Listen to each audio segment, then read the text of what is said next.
sans à-coups et sans interruption, de sorte que l'on a l'impression que c'est très facile.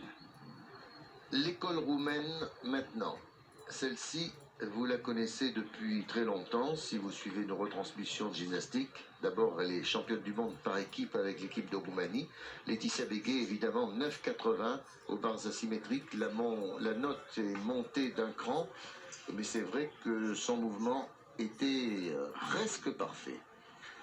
Alors, mademoiselle Gina Gojean, un palmarès très riche déjà. L'école roumaine maintient j'allais dire le haut du pavé en gymnastique depuis maintenant 4 ans. Avec l'affaiblissement de l'école russe, eh bien la Roumanie est revenue au devant de la scène avec des jeunes filles comme Milosevici, Gojean et Amanar. Voici donc aux barres asymétriques l'une des meilleures spécialistes du monde. Alors on a vu un tour complet à l'équilibre, un nouveau tour complet plus demi-tour. On alterne le travail bien sûr entre la barre supérieure et la barre inférieure, c'est ce qu'elle vient de faire.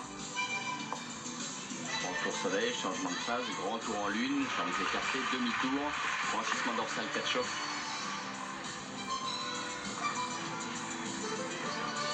Et la sortie maintenant double tendue.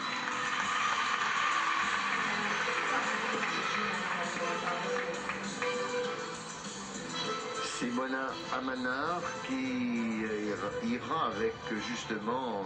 Alors voyez, la coutume en gymnastique, c'est que lorsqu'une jeune fille a fini son exercice, alors que vous appréciez le franchissement dorsal à l'écart, exécuté par Gojean,